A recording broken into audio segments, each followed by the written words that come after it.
हम अमृता झा एकटा कोबर के गीत गाबि रहल छी। अहाँ सबके गीत नीक लागे तो वीडियो के लाइक करब और केहन लागल से कमेंट में कहबे। और जे चैनल पर नया छी हुनका से आग्रह है कि चैनल के सब्सक्राइब करू। जय मिथिला, जय मैथिली। सावन के महीना गरमी बड़ जोर, कोहबर घर में एसी लगा दो राजा मोर। सावन के महीना गरमी बड़ जोर, कोहबर घर में एसी लगा दो राजा मोर। एक ताही जान मारे गर्मी के दिन माँ, दोसरा ही जान मारे मच्छर बेईमान माँ।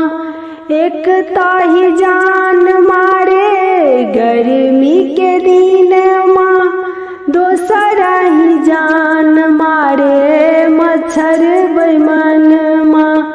मधुबनी से मच्छरदानी मांगा दो राजा मोर, कोहबर घर में एसी लगा दो राजा मोर। मधुबनी से मच्छरदानी मांगा दो राजा मोर, कोहबर घर में एसी लगा दो राजा मोर। सावन के महीना गरमी बड़ जोर, कोहबर घर में एसी लगा दो राजा मोर। सावन के महीना गरमी बड़ जोर, कोहबर घर में एसी लगा दो राजा मोर।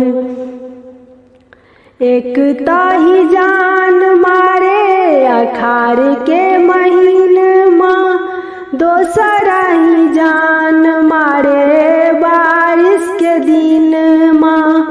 एक ताही जान मारे अखाड़ के महीन माँ, दोसरा ही जान मारे बारिश के दिन माँ। दरभंगा से छाता मांगा दो राजा मोर, कोहबर घर में एसी लगा दो राजा मोर। दरभंगा से छाता मांगा दो राजा मोर, कोहबर घर में एसी लगा दो राजा मोर। सावन के महीना गरमी बड़ जोर, कोहबर घर में एसी लगा दो राजा मोर। सावन के महीना गरमी बड़ जोर, कोहबर घर में एसी लगा दो राजा मोर। एक ताही जान मारे भादव के महीना माँ, दोसरा ही जान मारे रात अन्हरिया। एक ताही जान मारे भादव के महीना माँ, दोसरा ही जान मारे रात अन्हरिया। पटना से टॉर्च मांगा दे पिया मोर, कोहबर घर में एसी लगा दो राजा मोर। पटना से टॉर्च मांगा दो राजा मोर, कोहबर घर में एसी लगा दो राजा मोर। सावन के महीना गरमी बड़ जोर, कोहबर घर में एसी लगा दो राजा मोर। सावन के महीना गरमी बड़ जोर, कोहबर घर में एसी लगा दो राजा मोर। सूती के साड़ी पिया मन नहीं भावे, संठाटी के के देखी पियाजिया घबराए, सूती के साड़ी पिया मन नहीं भावे, संठाठी के देखी पियाजिया घबराए। बनारस से बनारसी मांगा दो राजा मोर, कोहबर घर में एसी लगा दो राजा मोर। बनारस से बनारसी मांगा दो राजा मोर, कोहबर घर में एसी लगा दो राजा मोर।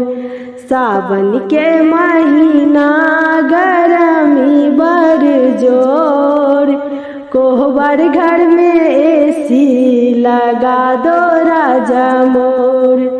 सावन के महीना गरमी बड़ जोर, कोहबर घर में एसी लगा दो राजा मोर। नींबू नारंगी पिया मन नहीं भावे, सेब अंगूर देखी पिया चित नहीं भावे। नींबू नारंगी पिया मन नहीं भावे, सेब अंगूर देखी पिया चित नहीं भावे। हाजीपुर से केला मांगा दो पिया मोर, हाजीपुर से केला मांगा दो पिया मोर। कोहबर घर में एसी लगा दो राजा मोर, कोहबर घर में एसी लगा दो राजा मोर। सावन के महीना गरमी बड़ जोर, कोहबर घर में एसी लगा दो राजा मोर। सावन के महीना गरमी बड़ जोर, कोहबर घर में एसी लगा दो राजा मोर।